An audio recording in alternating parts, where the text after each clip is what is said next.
Bom, gente, tudo bom?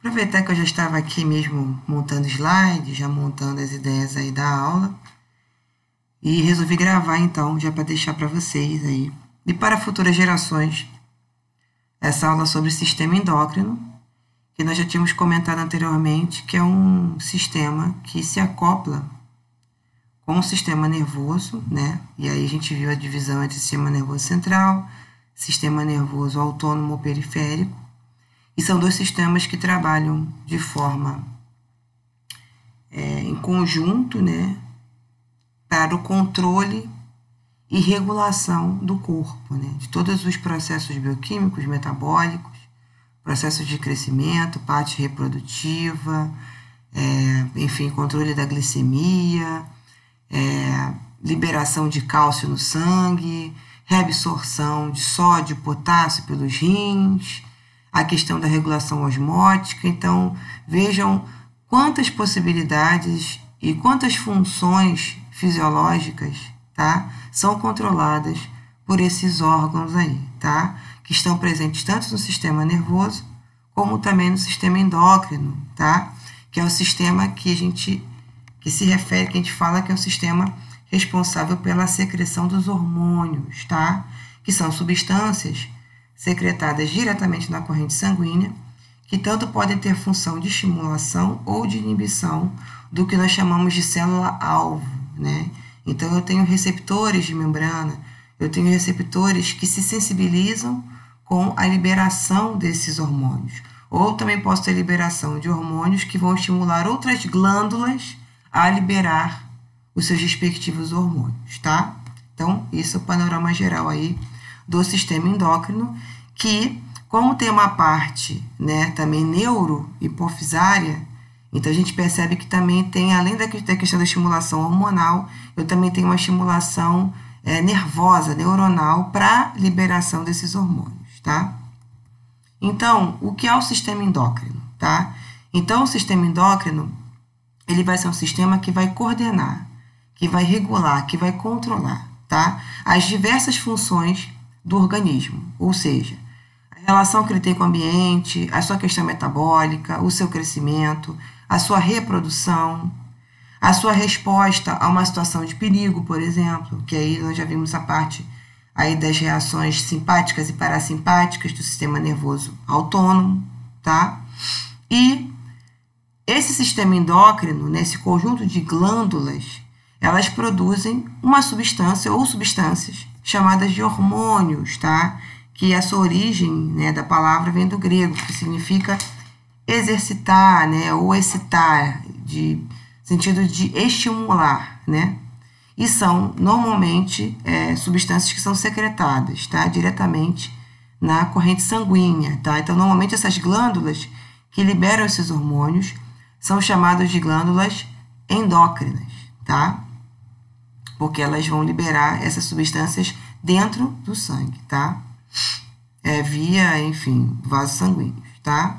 Então, eu não tenho um duto, um tubo, né? Literalmente, essa liberação, ela já cai diretamente aí nos tecidos e já banham diretamente as células, tá? Que vão formar esses tecidos que, consequentemente, formam os órgãos. Vimos também isso na primeira parte da matéria de anatomia, tá? Normalmente, os hormônios, em relação ao controle neuronal, ela é uma ação mais lenta, né? A gente viu que os neurônios, que as sinapses químicas, elas são estimulações mais rápidas, né? Porque eu preciso de respostas rápidas para aquele estímulo externo que o corpo está sofrendo. No caso dos hormônios, essa liberação ela é mais lenta e, consequentemente, ela é um tipo de ação mais duradoura, ou seja, elas conseguem integrar as atividades dos órgãos, tá? Então, todas as atividades dos órgãos, elas são integrativas e também ajudam a manter o equilíbrio, tá, do corpo humano. Então, normalmente, a ação da glândula ou tecido, tá? O hormônio, ele sempre vai atuar num tecido ou órgão-alvo, tá? Então, também são interações aí bem específicas entre o tecido-alvo e o seu hormônio respectivo.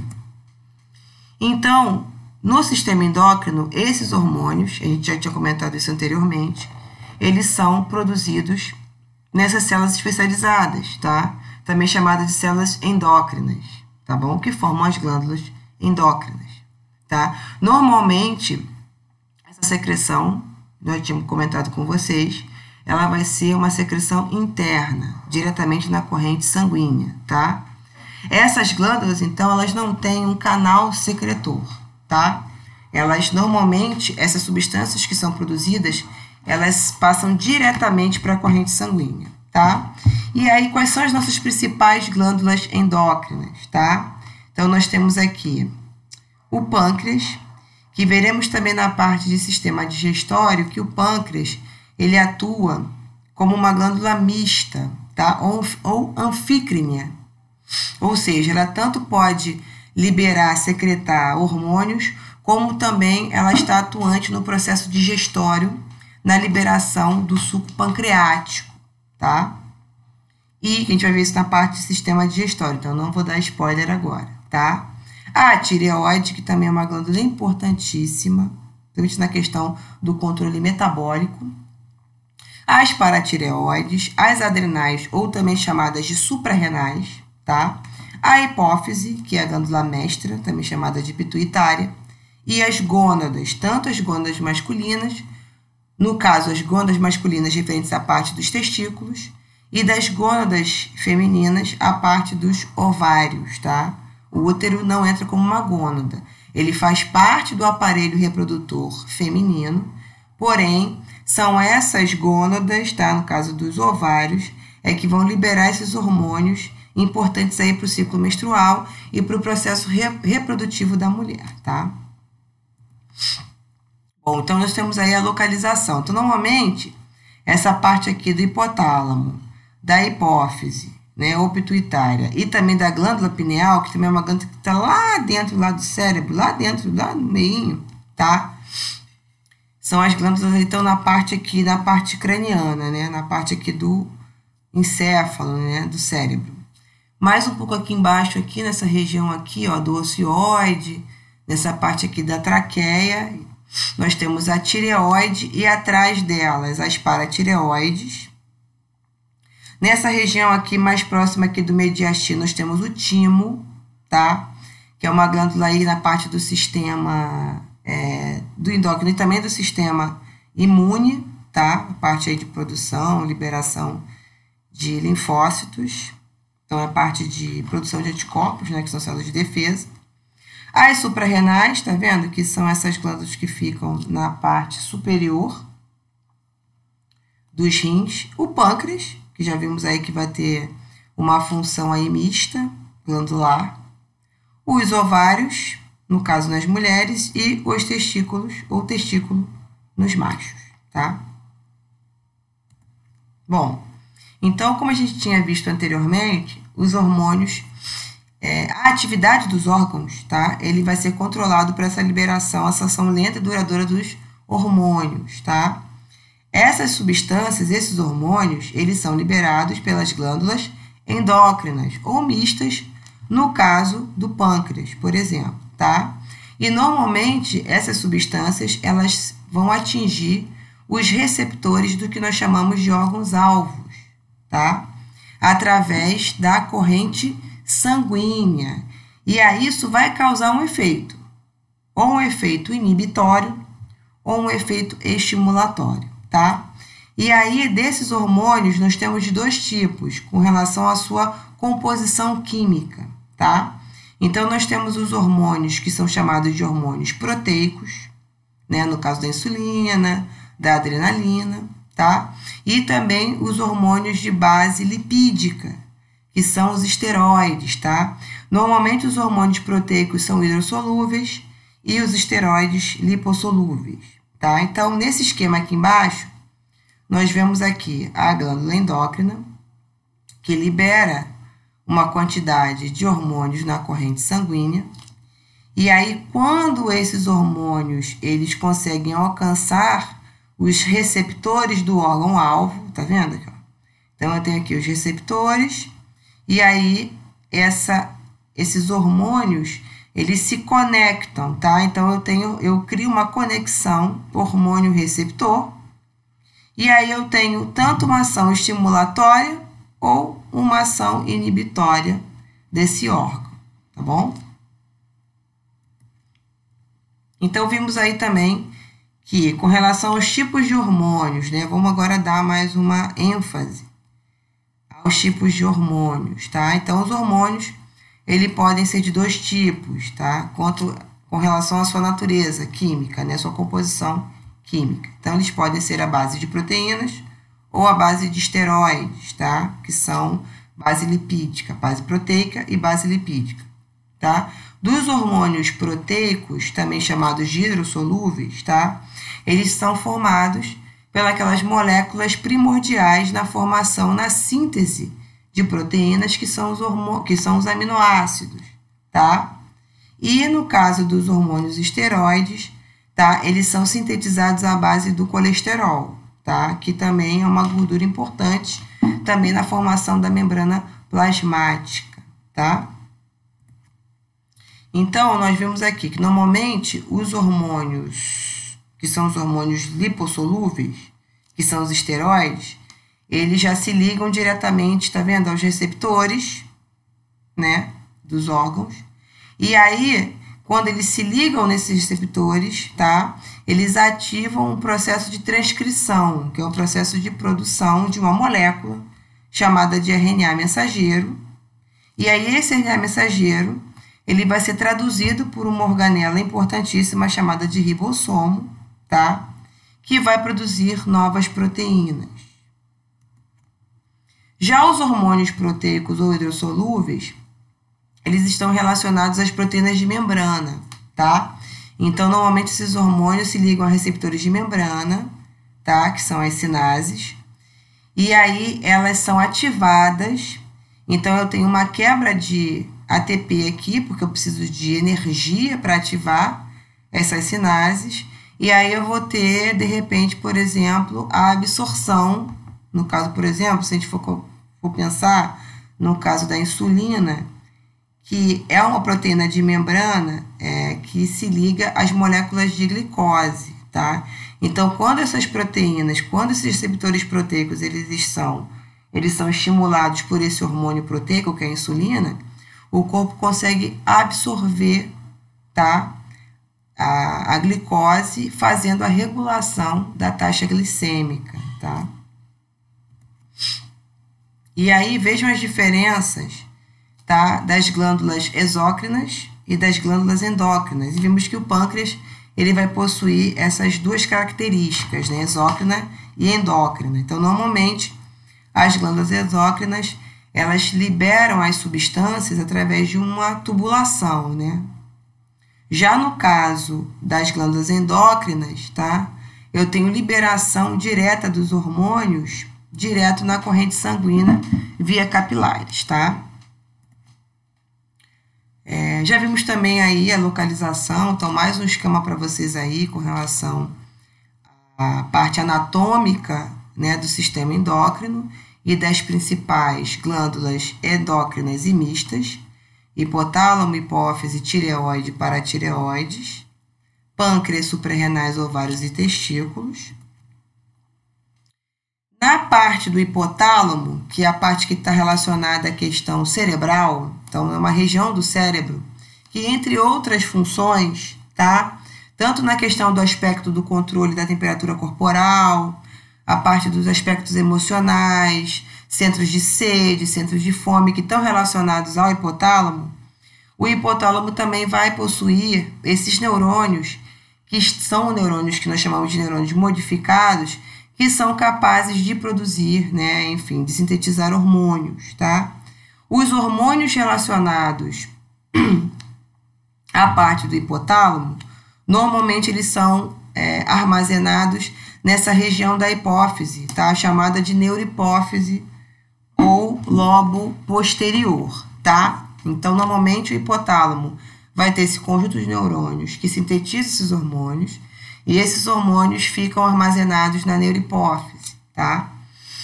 Dentre esses hormônios aí que são produzidos pelo hipotálamo, nós temos a ocitocina, tá? Que vimos aqui, ó, que é um hormônio importante na parte do parto, ou seja, ela que vai estimular as contrações uterinas e também a injeção de leite, tá? E o que nós chamamos de hormônio antidiurético ou vasopressina, que é um hormônio importante na reabsorção de água, tá? Nos túbulos renais, que constituem os néfrons, que são essas partes aí atuantes dos rins, que é a parte do sistema urinário, né? Ou sistema excretor. E até uma questão interessante, não sei se vocês repararam isso, mas quando você está consumindo uma bebida alcoólica, né, um destilado ou um fermentado, por exemplo, bebendo uma cerveja num bar, e aí de repente você começa a sentir uma vontade muito grande de ir ao banheiro.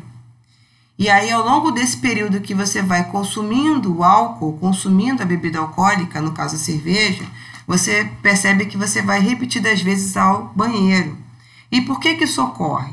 Porque o álcool é uma substância que ela inibe, tá, a ação do ADH, que é também chamado de hormônio antidiurético.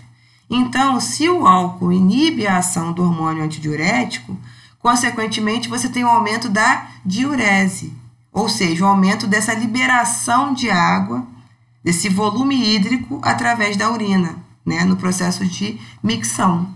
Então, é por isso que quando você consome uma quantidade muito grande de álcool, sem repor essa água que você está perdendo nesse processo de diurese, ao final você está com a boca seca, né? Você começa a se sentir muito desidratado, né? Vai vir aquela ressaca, aquela dor de cabeça, dor no corpo, né? Aquela sensação que você está com muita sede. Por quê? Porque o álcool ele inibe a ação do ADH.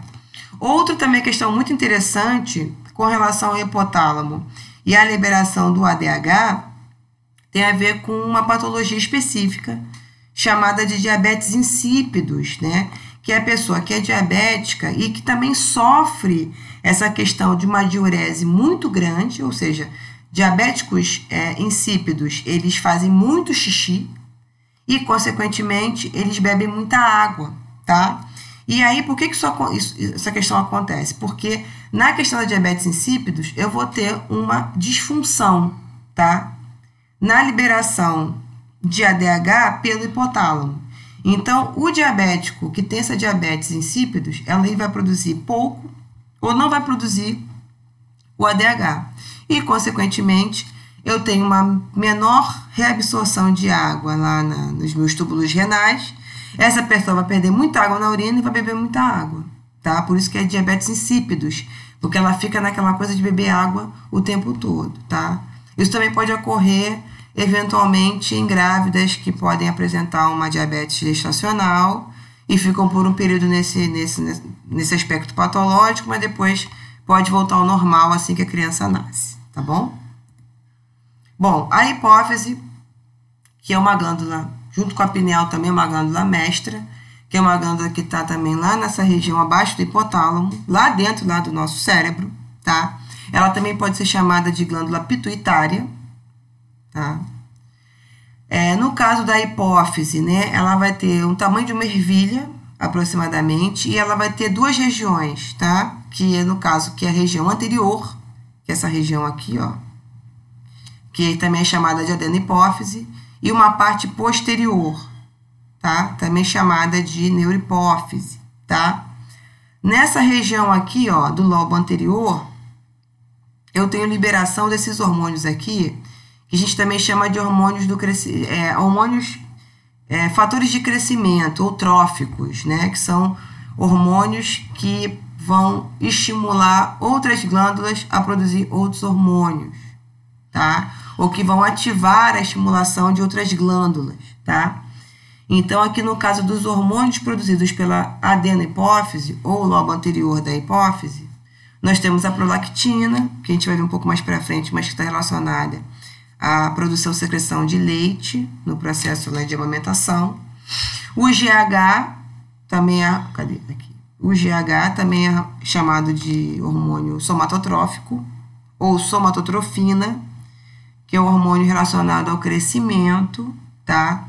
É um hormônio que ele estimula o fígado a produzir substâncias chamadas de sometomedinas, responsáveis pelo crescimento do corpo, né? Os hormônios aí adrenocorticotróficos, que são relacionados aí à parte das adrenais e também algumas relacionadas aí aos hormônios corticoides, né, mineralocorticoides. Os hormônios tireotróficos, tá, que são os hormônios que vão ativar a tireoide a produzir os hormônios da tireoide, que é a triodotironina e a tiroxina, e também a calcitonina. O FSH, que é o hormônio folículo estimulante, e o LH, que é o hormônio luteinizante, que vão atuar lá nos ovários durante o processo do ciclo menstrual, com a liberação, né, a produção e liberação do folículo ovariano e, posteriormente, o luteinizante na produção do óvulo em si e produção do corpo lúteo, né, ou corpo amarelo, que é a parte do processo de amadurecimento desse óvulo no processo do ciclo menstrual, tá? Também vão apresentar também, no caso aqui, o hormônio melanotrófico, tá bom? Que vai estimular os melanócitos da pele a produzir melanina, que é esse pigmento, né, que dá coloração à pele e também à íris do olho. Na parte da neurohipófise, tá? Eu não tenho atividade secretora, mas eu tenho armazenamento de hormônios nessa região do lobo posterior, tá? Que vai armazenar os hormônios produzidos lá no hipotálamo, que é o caso da ocitocina e do ADH, que são os hormônios que ficam lá armazenados na neurohipófise. Nesse quadro aqui, eu coloquei para vocês os hormônios respectivos aí secretados aí pela adenohipófise. E assim, não confundam, tá bom, gente? A adenohipófise, que é essa parte do lobo anterior da hipófise, essa região sim vai secretar hormônios. No caso do lobo posterior, que é a neurohipófise, ela vai ser uma região de armazenamento de hormônios produzidos lá pelo hipotálamo. Então, não confundam aí as partes aí da hipófise e a função de cada uma delas, tá bom? Fiquem atentos aí a isso. Então, nós temos a prolactina, que é um hormônio que vai estimular a secreção de leite pelas glândulas mamárias no processo de lactação. O GH, também chamado de hormônio do crescimento, que em inglês, a sigla está em inglês, tá? Que é Growth Hormone, né? Que é o hormônio de crescimento, tá? Ou também chamado de hormônio somatotrófico, que ele vai fazer a estimulação do crescimento ósseo, das cartilagens, dos músculos, ou seja, o crescimento corporal, né? Como um todo.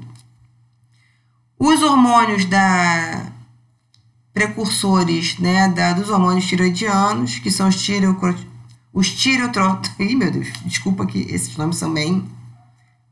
gruda bem na língua, né?